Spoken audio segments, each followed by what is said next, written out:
MD Mohibul আপনি লিখেছেন কবরস্থানের নামে জমি, সেই জমিতে কি জামে মসজিদ করা যাবে? কবরস্থানের নামে যদি জমি হয়, সেই জমিতে কবরস্থানের মানে কল্যাণার্থে যে কবরস্থানে মানুষ লাশ দাফন করতে আসবে, তাদের সালাতের সময় সালাত পড়বে, সেই হিসাবে আপনি সেখানে যদি পর্যাপ্ত জায়গা থাকে কোনো একটা অংশে মসজিদ অবশ্যই করতে পারবেন। এরপরে তাহমিদ এন আপনি লিখেছেন বেনামাজি জবে করা পশুর গোশত খাওয়া যাবে কি না? যাবে, কারণ বেনামাজিকে আমরা কাফের মনে করি না এবং এটি অধিক বিশুদ্ধতর মত মনে করি। যারা বেনামাজিকে ইচ্ছাকৃত নামাজ তরককারীকে কাফের মনে করেন তাদের মধ্যে তাদের পশু খাওয়া যাবে না। নুরুল লুবনা আপনি লিখেছেন ইসলামিক অ্যানিমেশন বানালেও কি গুনাহ হবে, যেহেতু অ্যানিমেশন তৈরি নিষিদ্ধ? এটি একটা জটিল বিষয়, আমরা এটার উত্তরটা স্কিপ করছি। এসব প্রশ্ন প্রশ্নোত্তরের এই প্ল্যাটফর্মে এই ধরনের প্রশ্নোত্তর আমরা এই প্রশ্নটির উত্তর আমরা দিচ্ছি না। এই যুগটাতে বাচ্চারা আসলে কার্টুন নির্ভর হয়ে গেছে এবং তাদেরকে যদি আমরা কোনো ভালো কার্টুন তৈরি করে দিতে পারতাম, নির্মাণ করে দিতে পারতাম, তারা সেখান থেকে ভালো কিছু শিখতে পারতো। কিন্তু শরীয়তে মানুষের বা কোনো প্রাণীর আপনার আকৃতি, অবয়ব এটি অঙ্কন করা, তৈরি করা, এ ব্যাপারে নিষেধাজ্ঞা আছে। তো পুরো বিষয়কে আমরা সামনে রেখে আপনার এটার জন্য যে কোনো এই সময়ের প্রয়োজন এবং সার্বিক দিক বিবেচনা করে যে কোনো উত্তর এই মুহূর্তে দিতে পারবো ব্যাপারটা সেরকম নয়। আমরা ইনশাআল্লাহ বিদিনিল্লাহ এই বিষয় নিয়ে ইতিমধ্যে নিজেরা আমরা এমনি ভাবছি যে সারা বিশ্বের স্কলারদের সমকালীন যে সমস্যা আছে এটাকে দেখে তারা কি ফতোয়া দেন সেটা আমরা ইনশাআল্লাহ বিদিনিল্লাহ আপনাদেরকে জানানোর চেষ্টা করব। শাহাদাত হোসেন আপনি লিখেছেন জুমার নামাজ পড়া সম্ভব না হলে কি আমি জোহরের নামাজ পড়তে পারবো? জুমার নামাজ পড়া সম্ভব না হলে, মিস হয়ে গেলে তো অবশ্যই জোহর নামাজ পড়বেন। মোহাম্মদ হাসান আলী কিন্তু কেন মিস হলো? অবহেলার কারণে মিস হলো, সেটি গুনাহের কথা সামনে থেকে সাবধান হতে হবে। মোহাম্মদ হাসান আলী আপনি লিখেছেন গর্ভাবস্থায় সহবাস করা সম্পর্কে ইসলামে কোনো বিধিনিষেধ আছে কি না? না, গর্ভাবস্থায় সহবাস করার পরে ইসলামের কোনো বিধিনিষেধ নাই। তবে আপনি এই অবস্থায় সহবাস করলে যদি বা গর্ভস্থ সন্তানের ক্ষতি হয় বা স্ত্রীর কষ্ট হয় বা ক্ষতি হয়, তাহলে সেক্ষেত্রে সেটি করা উচিত হবে না।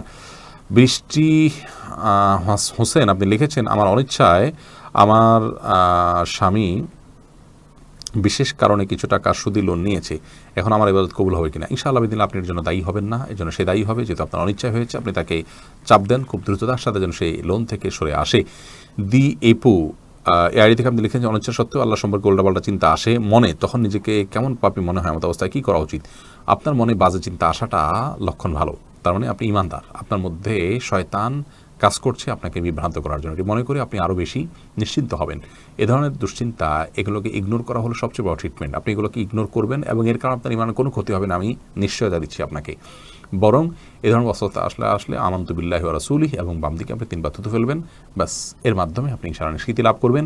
আর আপনি ইগনোর করবেন, এগুলো কোনো পাত্তা দিবেন না। যত বেশি পাত্তা দিবেন তত বেশি এগুলো আপনাকে আরও পেয়ে বসবে।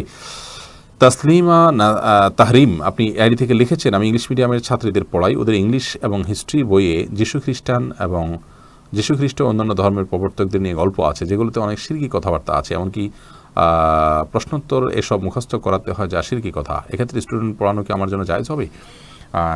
স্টুডেন্টকে যদি আপনি সচেতন করার নিয়তে বলেন যে দেখো এখানে এই জিনিসটা কিন্তু শিরক, এই যে এটা এই কারণে শিরক হয় এবং এই সমস্ত বইতে এই সমস্যা আছে, আপনি ফাইন্ড আউট করে দিয়ে তাকে যদি সতর্ক করেন, এবং সতর্ক করারটা আপনার একটা বড় উদ্দেশ্য থাকে যে এই বইটা অন্য কারো কাছে পড়লে তো সতর্ক হবে না, আমি তো জানি আমি সতর্ক করবো, তাহলে ইনশাআল্লাহ বিদিন আপনার যেটা জায়েজ হবে। ফিরোজাল মাহমুদ আপনি লিখেছেন আপনার সোহবতে থাকতে চাই, কীভাবে পাবো? ভাই আমরা এর আগে বলেছি ইনশাআল্লাহ বিদিন আমরা ওয়াজ আর মাহফিলের সিজন চলে গেলে বিভিন্ন বিভাগের শহরে ফিজিক্যাল বিভিন্ন প্রোগ্রাম করবো, অনলাইন প্রোগ্রামের বাইরে, এবং ঢাকায় আমাদের আসন্না ফাউন্ডেশনের নিজস্ব একটা জায়গার জন্য আমরা চেষ্টা করছি যে আল্লাহ তাআলা সহজ করেন, আপনারা সবাই দোয়া করবেন। আমরা ইনশাআল্লাহ নিজস্ব জায়গায় মসজিদ নির্মাণ করতে পারলে আমার ছোটির কাজগুলো আমি কমিয়ে দিয়ে সেখানে ইনশাআল্লাহ নিয়মিত সময় দেব, আল্লাহ যদি তৌফিক দান করেন। আপাতত আসলে সেভাবে আমরা সময় দিতে পারছি না, আমাদের এই সীমাবদ্ধতাকে ক্ষমা করবেন। সাদিয়া ইসলাম শশী আপনি লিখেছেন পরীক্ষা ভালো ফলাফল করতে আমাকে কী দোয়া পাঠ করব? পরীক্ষা ভালো ফলাফল করার জন্য ভালো করে পড়বেন, বিসমিল্লাহ বলে আপনার পরীক্ষা দেওয়া শুরু করবেন। আল্লাহর কাছে একটা দোয়া করতে পারেন, আল্লাহুম্মা হাসিবনি হিসাবান ইয়াসীরা, আল্লাহুম্মা হাসিবনি হিসাবান ইয়াসীরা, যার অর্থ আল্লাহ আপনি আমার হিসাব গ্রহণকে সহজ করে দিন। আর এমনিতেই যে কোনো কষ্ট, যে কোনো আপনার কঠিন সময় সহজ হওয়ার জন্য দুরুদ এবং ইস্তেগফার বেশি করে পাঠ করবেন। শরীফ শেখ আপনি লিখেছেন আপনি আমার প্রিয় একজন শেখ, আমি আপনার দীর্ঘায়ু কামনা করছি, আল্লাহ তাআলা আপনাকে ভালোবাসুন এবং আপনার ভালোবাসার জন্য উত্তম বিনিময় দান করুন। আপনার প্রেরণা দেওয়ার কারণে আমি অনুপ্রাণিত হয়েছি, সেজন্য অবশ্যই আপনি আল্লাহর কাছে আজর আজিম পাবেন, সেই প্রত্যাশা আমি আল্লাহর কাছে রাখি। আল্লাহ তাআলা আমাদের সবাইকে ভালো রাখুন। এরপরে প্রশ্ন হলো আপনার সাথে হজ অথবা আমরা যেতে চাই, তার কোনো উপায় আছে কি? প্রিয় দর্শক, খুবই মানে সময় উপযোগী একটি প্রশ্ন হয়েছে। সময় উপযোগী এই জন্য হয়েছে যে আমি ইনশাআল্লাহ বিদিনিল্লাহ অক্টোবরের 6 বা 7 তারিখের দিকে উমরা যাওয়ার নিয়ত করেছি। যারা আমাদের সাথে উমরা যেতে চান, অনেক ভাই বোন বিভিন্নভাবে আমাদের কাছে জানতে চান, আমাদের অফিসে ফোন করেন।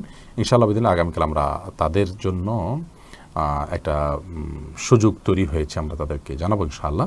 যারা যেতে চান তারা গুগল শিটে তাদের তথ্য দিবেন এবং আমরা যে এজেন্সিতে যাচ্ছি সেই এজেন্সি আপনাদের সাথে যোগাযোগ করবে। তাদের সাথে আপনারা যোগাযোগ করে পেমেন্ট করে যুক্ত হয়ে যেতে পারেন ইনশাআল্লাহ বিদিনিল্লাহ কাফেলায়।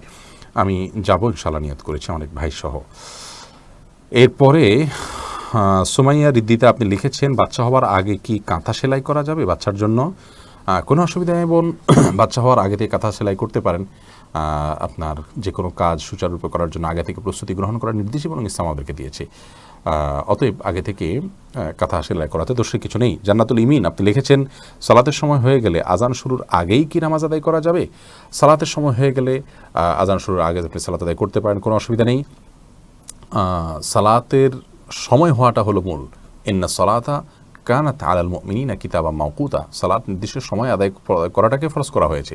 আজান হলে তারপরে জামাত হবে, আজান হলো ডাকার জন্য, কিন্তু তার আগে মা বোনরা তার জায়গায়, পুরুষরাও তার জায়গায় সালাত আদায় করতে পারবেন, কোনো অসুবিধা নেই। আহমদ আরাফ আপনি লিখেছেন, পিতামাতার উপার্জন হারাম, এক্ষেত্রে পিতামাতার অধীনস্থ বালেগ উপার্জন অক্ষম সন্তানের করণীয় কি?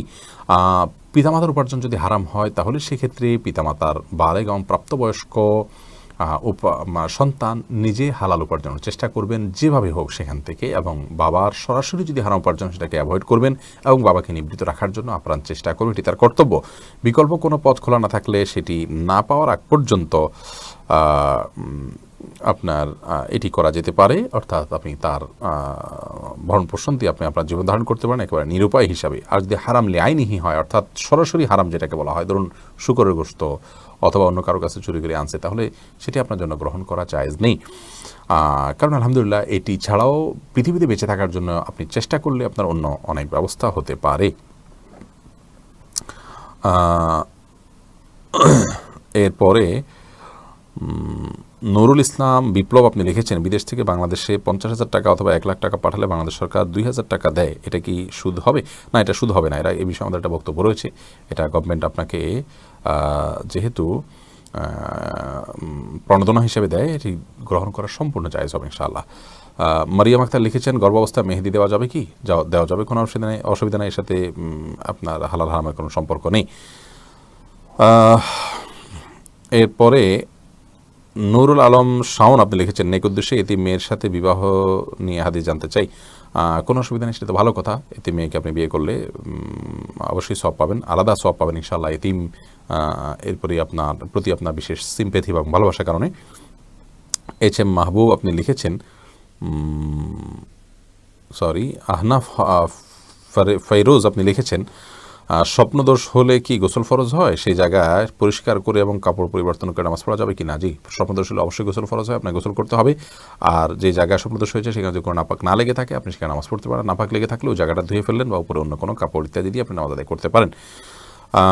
এরপরে সাইদ সাজিদুল ইসলাম লিখেছেন, অনেক মানুষ মৃত্যুর আগে তার শরীরে বিভিন্ন অঙ্গ প্রত্যঙ্গ দান করে, এটা ইসলামে জায়েজ কিনা? এই বিষয়ে আমাদের একটা বক্তব্য আছে এবং আমাদের ইসলামী প্রশ্নোত্তর পেজে আছে, আপনি দেখবেন। এই কাজটি আসলে সঠিক নয়। প্রিয় দর্শক, দেখতে দেখতে আমাদের নির্দিষ্ট সময় অনেক আগেই পেরিয়ে গেছে এবং আমরা আজও আলহামদুলিল্লাহ অনেকগুলো প্রশ্ন উত্তর দিয়েছি, প্রায় শখানেকের কাছাকাছি প্রশ্ন উত্তর দিয়েছি। ইন আসাবতু ফামিন আল্লাহ, যদি সঠিক কিছু বলে থাকে আল্লাহর তরফ থেকে, ওয়াইন আখতাতু ফামিন মিনাশ শায়তান, যদি ভুল কিছু বলে থাকে আমার এবং শয়তানের তরফ থেকে, আল্লাহ তাআলা আমাকে মাফ করুন। প্রিয় দর্শক, আমরা সবাই এই জ্ঞানের অনুষ্ঠান, ইলমের অনুষ্ঠান, এই অনুষ্ঠানটি অন্যদের দেখার সুবিধার্থে, অন্যরা অনেক মানুষ আছেন যে তাদের কত প্রশ্ন থাকে, কত জানার বিষয় থাকে, তাদের জানার সুবিধার জন্য শেয়ার করে দিতে ভুলবো না। আমরা যারা লাইভে আছি, লাইভ থেকে আমরা বাহির হওয়ার আগ মুহূর্তে আমরা এই ভালো কাজটি করে বের হবো ইনশাআল্লাহ। আল্লাহ তাআলা আমাদেরকে তৌফিক দান করুন এবং ইসলামী আকীদা প্রতিযোগিতা আপনারা ব্যাপকভাবে সাড়া দিয়েছেন, আমাদেরকে অনুপ্রাণিত করেছেন, আরও বেশি সাড়া দিবেন আমরা সে আশা পোষণ করি। এবং আল্লাহ রাব্বুল আলামিন আমাদের সবাইকে কোরআন এবং হাদিসের জ্ঞানে সমৃদ্ধ করুন, সকল ফিতনা থেকে, ফাসাদ থেকে, গুমরাহি থেকে আল্লাহ তাআলা হেফাজত করুন, সকল বিভ্রান্তি থেকে আল্লাহ তাআলা রক্ষা করুন।